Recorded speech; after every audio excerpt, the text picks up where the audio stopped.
obviously we had a big tragedy in Dallas a couple days ago, where there was a ICE agent. ICE agents were shot at, and apparently the shooter, the sniper, was actually supposed to be shooting at ICE agents and ended up killing apparently a couple people, ICE detainees. Right, really fucked up situation happened in Dallas. That's where I'm from.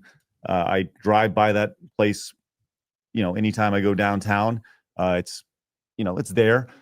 And there's been a lot of discussion about this, obviously compounded with the Charlie Kirk assassination a couple weeks ago. A lot of talk about gun violence, and a lot of talk as now the government has turned their attention to video games, as just disregard everything that you've been told about shell casings and social media. There's one thing that you need to focus in on, is that video games. This guy played video games. And how long have we been hearing this? We saw this right here over on X. It's the boogeyman that keeps on giving. Yeah, that's right.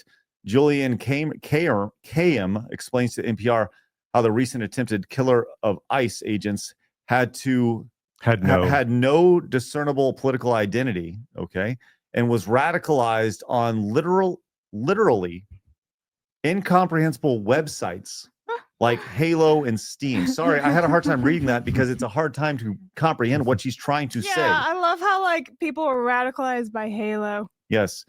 These guys, music, it really radicalizes people, right here, this is no real political ties, didn't seem to have a strong political identity, but then woke up and shot in an ICE facility. The NPR.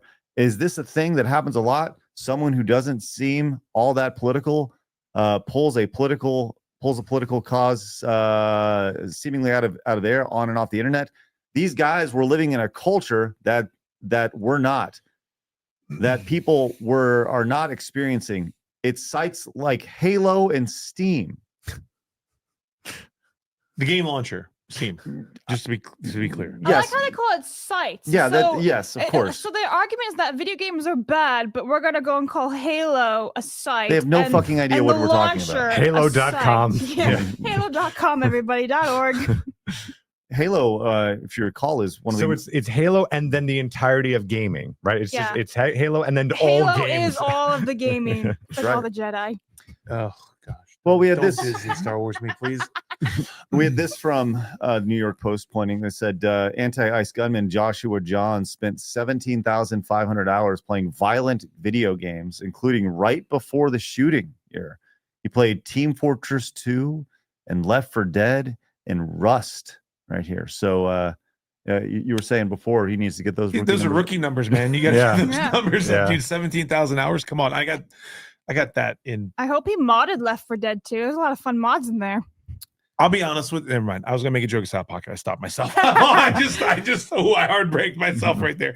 Because if I played Rust and kept hitting trees with coconuts, I'd probably have some violent tendencies myself. Well, look, this is not the first time that the government has turned their attention to video games. As a matter of fact, this has been happening for really since the 90s, long as early 90s. Columbine. I remember Columbine. That was the conversation. It was like, it's the video games, it's the music, it's the movies. Well, we have this from Mortal Kombat when it was initially released, and the hubbub that the media was putting about here. Just a little recap of this. And then we're going to back all this up with data at the end.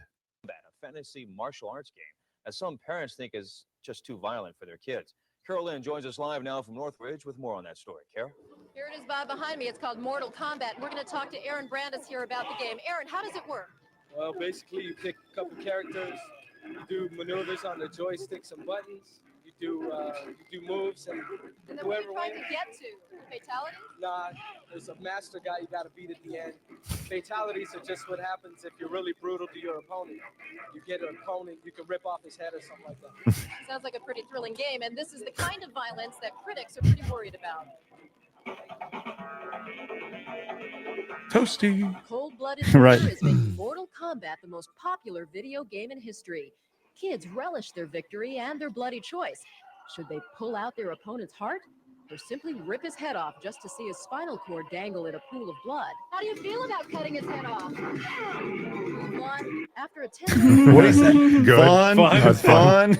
And you're right. It is fun. It is fun. I remember like the rash of these news reports when Oh, I yeah. was a kid. I got grounded and had never even played the game. Yeah. Oh, wow, really? Like my mom was so against Mortal Kombat. I mean, and like not just my mom, like every mom that we knew was so against this game. It was like, you better not. Like, so we're grounding you just in case you ever think about it. Just in case. Yeah, like it was like, hey, we're It at was a Pizza Hut preemptive. and there's Mortal Kombat in the corner. Don't look at it. Like, you know what I mean? Like Yeah. that kind of it was a mess. Well, I'll tell you what, we've talked about the government, wanting to limit or make video games the boogeyman forever. We have a compilation here of some of these instances, and I want you to pay attention. This is not a left thing. This is not a right thing. This is all politicians. That's, Oh yeah. when you go through and you watch this thing, you can't be, that's those stupid lefties or those stupid right wingers, right? Every side of the government for the entirety of all this has been pushing this narrative of video games bad, they cause violence. Just take a look for yourself. Also, video games. I'm hearing more and more people say the level of violence on video games is really shaping young people's thoughts. Wrong. All you're focusing on right now is gun control. What about the violence in our video games? What about the impact of violence in the entertainment culture? A callous, corrupt, and corrupting shadow industry. Vicious, violent video games. Favorite part. Yeah. Over the edge, they transpose themselves. They become part of one of those video games. And perhaps that's why all these assault weapons are used. Interaction between violence, the realism that you find in games and movies. Film, television, music, dress, technology, games, they've become one giant playground filled with accessible evil, darker than ever before. Now video games like Mortal Kombat, Killer Instinct, and Doom. Wow, Killer Instinct of all games. What right? a pull. I know. You know what I think of though when you see all these politicians is like how many video games have been funded by the government recently? Like Dustsport and all that. It's ironic, isn't it? Yeah. Yes. They've understand the pull of them and the impact that they make, right? But the game is the problem still. But let me go and fund them. Yeah. More active participants in simulated violence. They're able to hook into the internet and play video games that are extraordinarily violent. Hook into the internet. Blood pressure to rise and the adrenaline to flow as they play those games and see people killed or be killed. Call of Duty makes my blood pressure rise every time I boot it. It is through the roof. If you had an EKG on me when I'm playing Call of Duty, then for sure. But I've never wanted to shoot somebody because yeah, well, exactly. But I also have bad news for you, Ray. You are racist. Sorry, that's rough. My bad. I had a feeling as soon as I met you. But yeah, well, once again, this is going back to 99, and this continues for a few more seconds back to the famous Lieberman hearing in 93.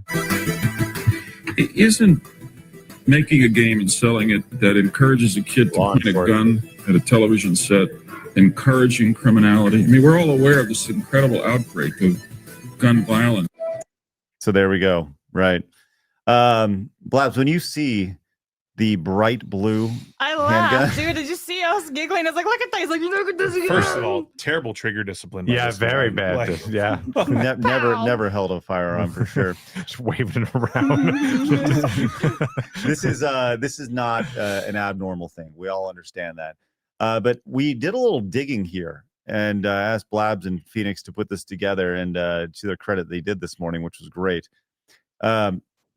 When people talk about the data of like, I was curious, as the video game industry has grown through sales, players, surely with the growth of video games and the players exploding, player numbers exploding, surely we just have to have a massive rise in violent crimes, right? Because we're all like sociopaths with guns walking around murdering everybody. If you right? believe that, Yeah. if you believe that, the montage we just watched. Yeah. Well, that appears to not be the case, as it's actually the Weird. exact opposite here. As you can see, the blue line of video game sales right here versus the violent crime rate per 100,000 people is actually dropped dramatically since video games have released. Almost, dare I say, and this is just a theory, but dare I say the idea that video games are released for people and they allow exactly, especially for men. I think you could make a very strong argument that getting out your anger and frustration. Men typically don't talk as much. They're not going to be, talking about their feelings.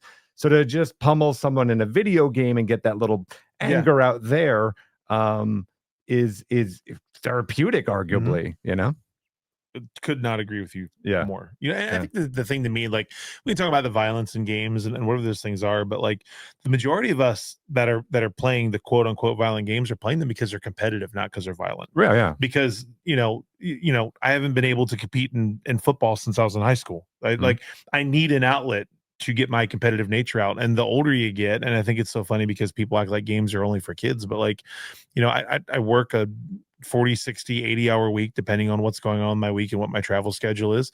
I've got a wife, I got kids, I have all these things. I don't have the opportunity to 6 nights a week go out and play basketball with the boys or whatever those things are. It's a great way to get that competitive itch scratched. Of course. But you're also a killer. Bigot. So That's true. That's right. That's right. And a racist, man. A bigot. It's Wow, rough. so many labels today. I know. It's rough. Congratulations. I'm happy to come to terms with that. Look, I know everybody watching this, whether you're watching on Rumble or YouTube or Plus or Kick, look, you guys understand this is not the case, but you also need to understand that this is the narrative that is being portrayed and will continue to be portrayed from all of these media outlets, all the government officials, because they're looking to blame everything but what is right in front of you. This idea that, yeah, sure, he had shell casings, and sure, his social media footprint said this, and sure this, but by the way, those video games, they made him kill him. Just so killing those zombies in Left 4 Dead, he really wanted to take out those ICE agents, because all the ICE agents that are in Left 4 Dead, there's and all those ICE agents in Call of Duty. Like, god damn. I got asked this recently. I was on, I think, with Crash Fury on his show here on Rumble, and we were talking about cheating in Call of Duty, and the question came up in that conversation, like, well, do you think that the cheating in Call of Duty is so rampant that it's helping mold our kids to believe that cheating is okay because they see it so? And I was like, number one, my kid's not on Call of Duty, and it's not the job of Call of Duty to raise my kids. It's not the job of Call of Duty to raise me. I mean, if you want to ask me what's leading these issues, it's that 20, 30 years ago. I mean, like, I don't want to be that guy. It's like, well, when I was a kid, but like when I was a kid, if you said something stupid as a teenager, your parents beat you. Yes. Like, you know what I mean? Like pile drive. But what we've done is we are paying the piper for a culture that we have incentivized not correcting and not disciplining people.